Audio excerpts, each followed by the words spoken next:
नमस्कार मंडळी, अमुच्या गावामध्ये तुमचं सर्वांचं स्वागत आहे। आजची व्हिडिओ फार वेगळी आहे कारण का आजपर्यंत माझ्या कामाला कोणी प्रतिसाद दिला आहे व्हिडिओद्वारे तर ते म्हणजे हे शेतकरीच, आणि शेतकरी शेतकऱ्याला प्रमोट करतो आणि प्रोत्साहित करतो ते आज घडलेलं आहे।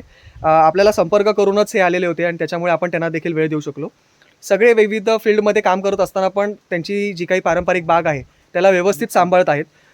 पारंपरिक बागेबरोबर ती लोक आधुनिक गोष्टी पण आपल्या शेतामध्ये आणण्यासाठी थोडंसं समजण्यासाठी आपल्या बागेला व्हिजिट द्यायला आले आणि त्यांच्याकडनं आपण एक फीडबॅक घेणार आहोत की त्यांना कसं वाटलं। आम्ही तालुका चिपळूण, जिल्हा रत्नागिरी इथून आलेलो आहोत। आमचं म्हणजे असं येण्याचं निमित्त म्हणजे असं की आम्ही आज एकत्र खाली बसलेलो होतो आमच्या कृषी सेवा केंद्रामध्ये। तर आमचे दादा आम्हाला म्हटले की आपल्याला एका ठिकाणी कुठेतरी जायचं आहे, म्हणून त्यानिमित्तानं आम्ही म्हटलं कुठे जायचं आहे, तर अशा ठिकाणी जायचं आहे की तिसंगीमध्ये जायचं आहे। शिंदे यांच्या फार्म हाऊसवरती आपल्याला जायचं आहे। त्यांनी शेतीमध्ये नवीन नवीन जे काही प्रयोग केले आहेत, काय काय लागवडी केल्या आहेत, मत्स्यपालन केलं आहे, ते आपल्याला सर्व बघायचं आहे।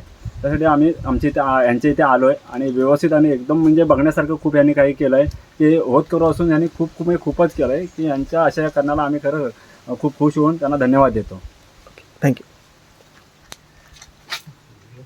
तर मंडळी, आजच्या व्हिजिटमधनं हे जे कोण शेतकरी आपल्याकडे आले होते ते फार आपल्यासाठी अननोन होते। आपल्या व्हॉट्सॲपवरती किंवा इंस्टाग्रामवरती जे काही रील्स आपण पोस्ट करतो, यूट्यूबवरती व्हिडिओज टाकत आहोत, त्याच्याद्वारे आपला कॉन्टॅक्ट झाला होता आणि त्या शेतकऱ्यांना आपल्या फार्मला व्हिजिट करायचं होतं।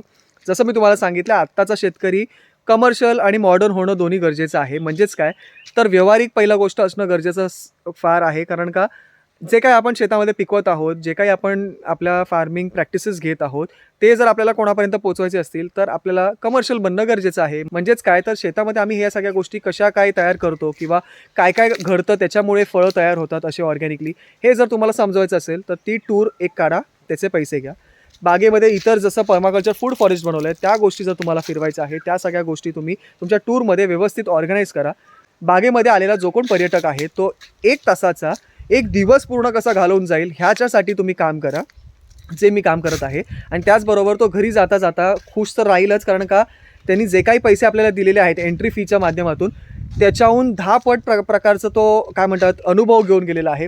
आणि तिसरी गोष्ट म्हणजे तो आज त्याचा दिवसभर मातीशी जुळला गेला असल्या कारणाने त्याला पुढच्या पिढीसाठी काही ना काहीतरी देणं हे गरजेचं आहे, हे समजवून द्या।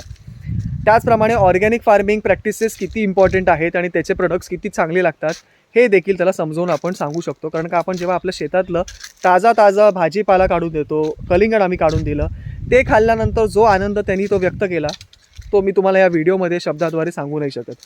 सो ह्या सगळ्या प्रॅक्टिसेससाठी आपल्याला कमर्शियल आणि मॉडर्न फार्मर होणं गरजेचं आहे। शेतामध्ये किती टनामध्ये माल काढण्यापेक्षा किती माल आपण विकू शकतो तेवढा काढला आणि डायरेक्ट ग्राहकांपर्यंत पोहोचवला तर खरे आपण मॉडर्न शेतकरी बनू शकतो। आजचा व्हिडिओ आपण इथेच थांबवणार आहोत। असेच व्हिजिटर्स आपल्या फार्मला वारंवार व्हिजिट देत असतात, त्यांचा फीडबॅक, त्यांच्यापासून जे काही आपल्याला बाईट्स घेता येतील ते तुमच्यापर्यंत असेच पोचवत राहू।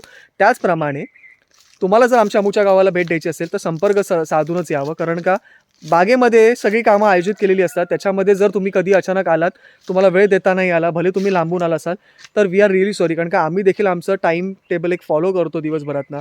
माणसांची मजुरी जी आपल्याकडे आत्ता सध्याला चालू आहे ती परवडत नाही आहे। 400 आणि 700 रुपये जर आपण मजुरी मोजत आहोत तर मला सांगा आपण काय काम करून घेणार दिवसभरामध्ये। तर त्या कारणामुळे तुम्ही ॲज अ व्हिजिटर तुम्हाला वेळ पाहिजे असेल तर तुम्ही तो वेळ पहिला शेतकऱ्यांकडनं घेऊन मगच या। आजचा व्हिडिओ आपण इथेच थांबू, लवकरच भेटू नेक्स्ट व्हिडिओ घेऊन, ज्यामध्ये बागेमध्ये सगळं काय परिस्थितीमध्ये आहे आणि कशा रूपांमध्ये आपण त्यांना डेव्हलप करत आहोत ते सगळं पाहायला मिळेल। थँक्यू।